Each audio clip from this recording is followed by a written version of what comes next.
Oh, hey, it's you! Come on in, you're just in time for another episode of PsychFlix.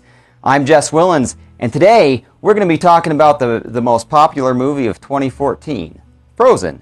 And the all-important question, did Elsa really have the craziest parents of all time? Stay tuned for the answer.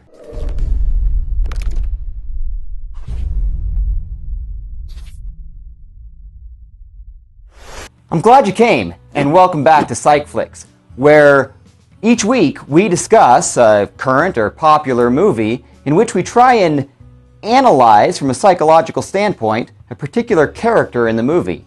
Now, our goal is not necessarily to talk about the entire movie from a psychological standpoint. We're more interested in specific characters and kind of worming our way into their heads to find out what motivates them, so that you can better understand the characters that you love and or hate. Now, last week I talked a little bit about Voldemort, a character whom I hope you all hate. This week, however, we're going to talk about a movie that we all love and characters that we love. We're talking about the movie Frozen. And who doesn't love Anna and Elsa? And, of course, I want to build a snowman. Don't you? Now, you may be wondering, who am I to psychoanalyze these characters? Well, I do have an undergraduate degree and a graduate degree in the fields of psychology, and I am a licensed psychotherapist. And yes, most therapists are a bit psycho. Now, if you're anything like me, you loved the movie Frozen, but you had a question about it.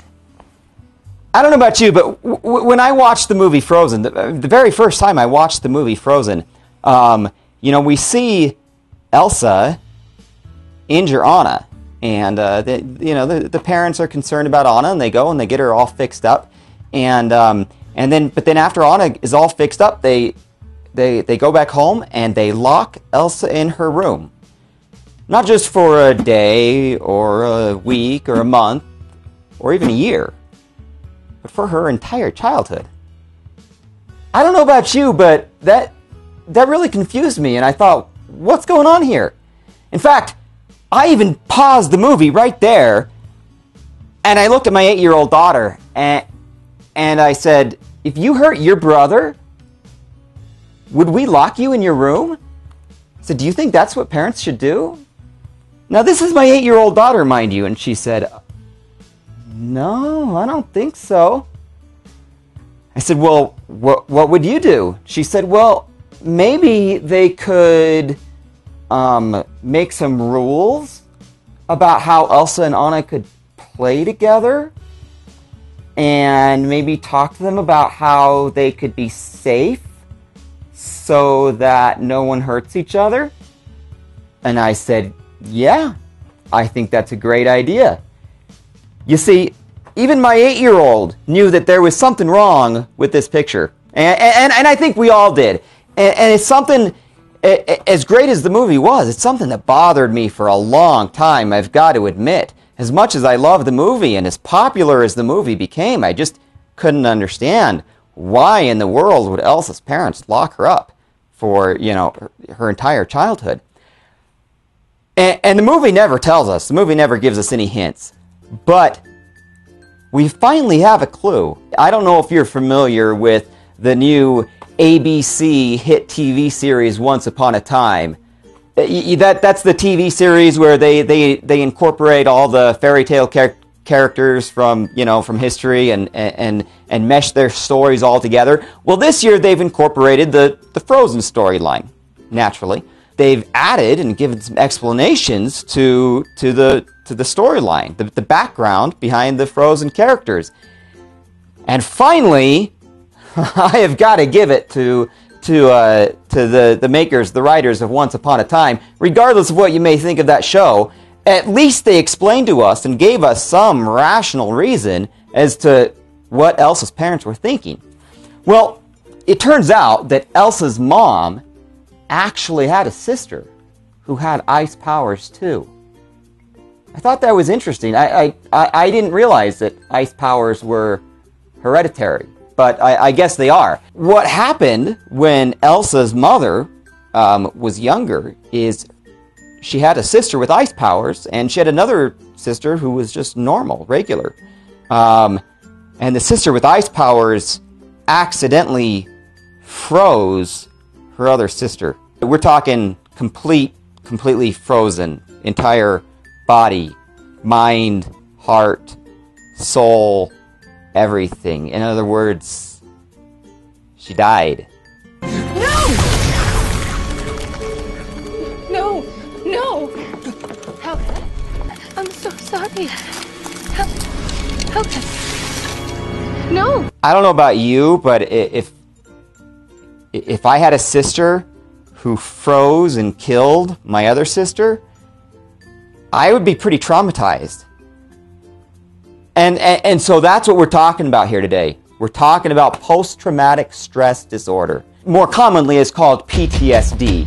And it's a very important diagnosis. In fact, it's an epidemic going around in the world today because of all the soldiers who are coming back from war who've experienced traumatic things during the war and come back and have lots of issues surrounding the trauma that they experience. That's what trauma does to us. Trauma is such a frightening and horrendous experience that it wires fear in our brains. Some trauma can last a long time, and it can really mess us up a lot. But sometimes there can just be one individual traumatic event, and it's bad, but we can get over it, and we can move past it, and we can live relatively normal lives. And in the case of Elsa's mom, it seems like that's what happened. But the problem is if we don't process that trauma, then something along the way, eventually, sooner or later, will trigger it. And that's the problem with trauma, is our brain, there's no delete key on the human mind. And if we've experienced something frightening and dramatic, our brain will remember it. And when something similar happens again, it will, that fear response in our brain kicks in, and we're suddenly overcome with that same sense of fear and horror and terror that we experienced the first time that it happened. So we, in a sense, we end up reliving that trauma, and that's what that's called when that happens. Is that's called a trigger, a traumatic trigger. So Elsa's mom obviously had a traumatic experience when she was younger, and obviously had post-traumatic stress disorder, PTSD. But she was able to live a relatively normal life until, of course, she had a daughter with ice powers. And all of a sudden, now she's remembering her sister, and her sister that died. But it didn't stop there, because then she ended up having another daughter who didn't have ice powers. And she sees them playing together. And you can imagine, knowing how PTSD works, I can just imagine Elsa and Anna's mother, every time they went out to play, her just being frightened and scared to death. And on one hand, enjoying watching her daughters play, and yet on the other hand, just being absolutely terrified as to what could happen. Well, that fateful moment came when Elsa accidentally hurt Anna. Again! Wait! Slow down! Anna! And that was the final trigger that really sent Elsa's mom into full-blown PTSD, sent her clear back to the moment, and she probably relived the moment where she watched her sister die. And because her sister with ice powers froze her other sister, she actually trapped her other sister, her sister with ice powers. She trapped her in an urn. Again, this is according to the TV series Once Upon a Time. Trapped her in an urn so that she couldn't hurt anyone else. Now, with all due credit to Elsa's mom, she decided not to trap her own daughter in an urn. Instead, she opted for locking her in her room for her entire childhood. Obviously, all of us realize that that's not a rational decision. But that's the thing with PTSD, is when we are reliving our traumatic events, when we are reliving those moments of fear and shock and horror, we're not thinking or acting rationally. And so it actually makes sense. It makes perfect sense that she's scared to death of what Elsa could potentially do to Anna. She certainly doesn't want Elsa to end up killing Anna the way her sister killed her other sister. And so as a result, she locks Elsa up. So to wrap up, what does all of this have to do with you or a loved one who may have suffered a traumatic experience? And let's face it, all of us have suffered some sort of traumatic experience, even if we wouldn't meet the clinical criteria for post-traumatic stress disorder. The key is to process it. Now, what do I mean when I say process it? I mean, you've got to accept the traumatic event. You've got to think about it. You've got to understand it. You've got to know what it did to you, and you've got to understand the fear that it placed in your brain. And you've got to be ready for when something else may trigger that, and have a plan for how you're going to deal with that. So again, the key is to process it. Of course, there's different ways to do that. You can speak with a therapist. You can just talk about it with a loved one, a friend.